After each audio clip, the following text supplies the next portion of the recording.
So you were some real hot shit in the Army, huh? I did all right. So what does an Army cop do mostly? Break up bar fights? I did what you do pretty much, with one minor difference. What's that? Every suspect was a trained killer. Do you know what vigilantism is and what qualifies a person to be a vigilante? Join us on our latest Cinephile episode to find out. And be sure to visit our FUNDAY website for more.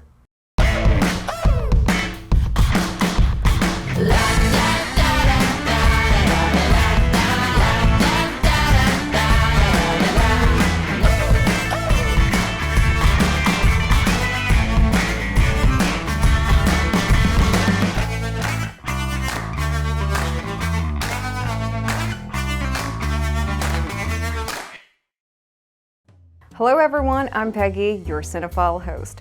Jack Reacher is a 2012 American action thriller film starring Tom Cruise as the lead character, Jack Reacher, a homicide investigator who digs deeper into a case involving a trained military sniper who shot 5 random victims. But not everything is as it seems.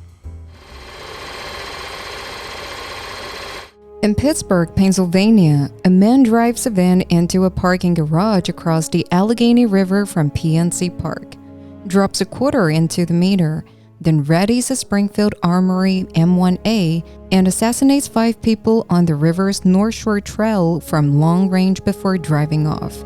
The police, headed by Detective Kelvin Emerson, find a shell casing as well as the quarter used to pay for parking.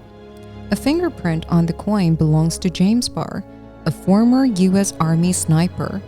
When the police raid his house, they find evidence all pointing to Barr being guilty.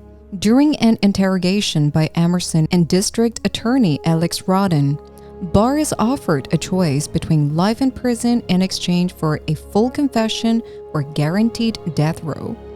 As Rodden has never lost a conviction, they're bewildered when Barr instead takes a notepad and writes, "Get Jack Reacher."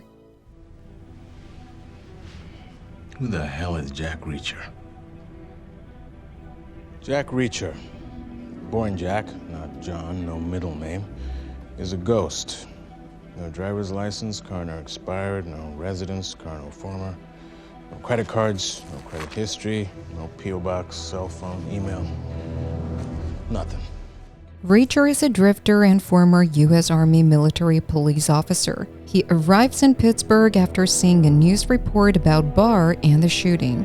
Emerson and Rodden deny Reacher's request to view the evidence but agree to let him see Barr, who was attacked by fellow inmates and is now in a coma. Reacher meets Barr's defense attorney, Helen Rodden, the district's attorney's daughter, who has been saddled with the apparently hopeless task of saving Barr from the death penalty. They sit down at a diner and Helen investigates further. So why are you so hard to find? I'm impossible to find. Why is that? We could say it started out as an exercise, became an addiction. Are you on the run? My bus is leaving. You better hurry, counselor. He reveals that Barr had gone on a killing spree during his tour in Iraq, but was not prosecuted because, unbeknownst to Barr, his victims were under investigation for numerous assaults and the U.S. Army wanted them forgotten. Reacher vowed that if Barr tried anything like this again, he would take him down. Helen tells Reacher, as her lead investigator, he would have access to all the evidence for this case. Reacher says he isn't interested in clearing Barr's name, but still, something didn't add up. Reacher agrees to help only if Helen visits and learns about the victims. So, she does while Reacher goes to the crime scene and finds inconsistencies. In the evidence room, he shares his thoughts with Detective Emerson. Why do you think he paid for parking? Pardon? He's about to fire 6 shots into a crowd of strangers. And he's worried about the meter maid? Simple loony won't do it for you? I like to have at least one alternate theory. Huh. Habit. Muscle memory. I don't think he knew he was doing it. Like I said, it's damn fine work. Reacher then enters a bar and is approached by a young girl named Sandy who offers herself to him, but he rejects her, sensing that it's a setup. Sure enough, her so-called brothers gather around to pick a fight with them. He warns them to walk away, but they refused. A brawl breaks out, but Reacher effortlessly takes them out right before the police shows up and arrests him. Later, Helen arrives to bail him out. You're working for me, do you understand that? So everything you do is a reflection on my firm, on me. I was set up. You're talking to a lawyer, There was this girl. She came on to me, picked the fight. which never happens in a bar. Reacher realizes that someone is attempting to strong-arm him into dropping his investigation. Helen reports her findings about the victims to Reacher, saying there were 5 random innocent people caught up in the shooting. He investigates further and finds Sandy, who led him to the house of one of the thugs who fought him. Soon, other men are called to the house and attack Reacher. He fights them off, and when he returns to Helen's office, it all becomes obvious to him. He presents his finding to her and suggests that the owner of a local construction company was the intended victim, while the other victims served as a cover-up. It's a convincing theory. But it's just a theory. The first round is the least accurate. The snipers call it a cold shot. Meanwhile, your eyewitness described a pause between the first and second rounds. The one shot where the killer took his time. An O-line archer was the second victim. The one shot that mattered. Helen is hesitant, but the evidence would suggest Reacher's theory to be accurate. Sandy, the young girl, was warned by Reacher as well to get out of town, but she stayed and was murdered. Reacher is framed for the murder, so when he returns to the motel, Detective Emerson awaits to question him. A car chase ensues and Reacher ends up chasing after the men who have been following him all day, but he's eventually surrounded by cop cars. However, with the help of some civilians, he was able to disguise himself and escape. He calls Helen and tells her he has been set up. This is Helen. I'm guessing the police are there? Yep. By your response, I'm guessing I have about 30 seconds before you hand the phone. If that. If you believe someone could frame Barr, you have to believe they could do the same to me. I suppose that's possible. She was a sweet kid, Helen. And they killed her because of me. They want me to run. But I won't. I'm gonna finish this.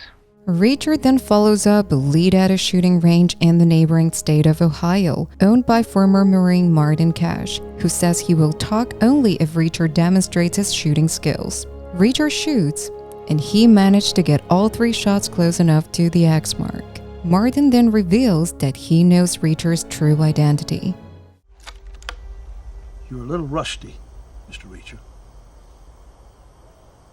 I saw a man by that name shoot for the Wimbledon Cup, 10 years ago. And I'm pretty sure you never played second base for the Yankees in 1925. Now, I'll answer one question. Who's your best shooter? James Barr. The real perpetrators are a gang masquerading as a legitimate construction firm led by a former Soviet political prisoner known only as Zach Shelovic. The gang kidnaps Helen with the aid of Detective Emerson, who's been the mole. They hold her hostage at a quarry and demands Reacher to meet them before they kill her. Reacher, with the help of Cash, managed to take out the gang members. Reacher then confronts the actual shooter and defeats him in a hand-to-hand combat. He then approaches the office where Emerson is holding a gun towards Helen's head. I know you're in there, Emerson. It was staring me right in the face. The one piece that just didn't fit. The quarter. Nobody would have thought to dump that meter. Not even me.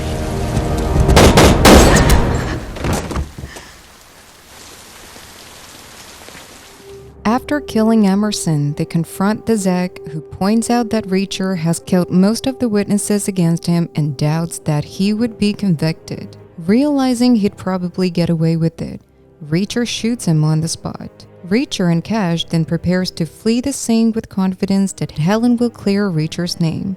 Barr awakens from his coma, but with a short-term memory loss, he believes himself guilty with all the evidence presented to him.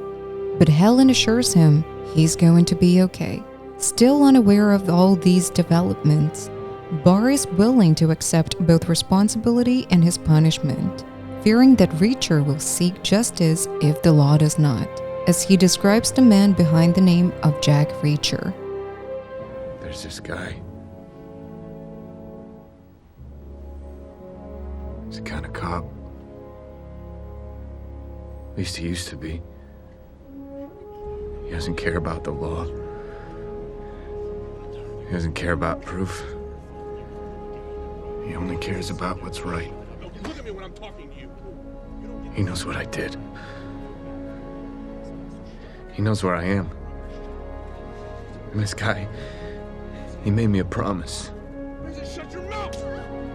If I ever got in trouble again, he'd be there. What an epic end in typical Tom Cruise fashion.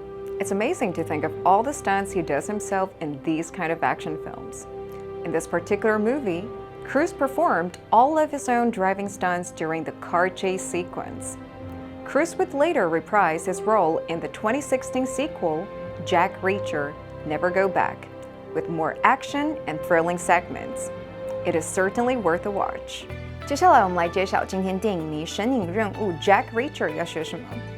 So we see that Jack Reacher is a textbook vigilante, but just what exactly qualifies a person to be a vigilante?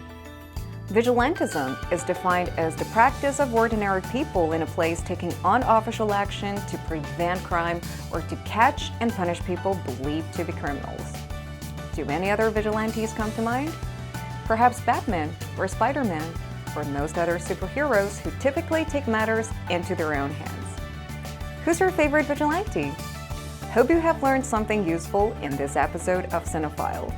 You can find more on the FUNDAY website. Let's make every day a fun day.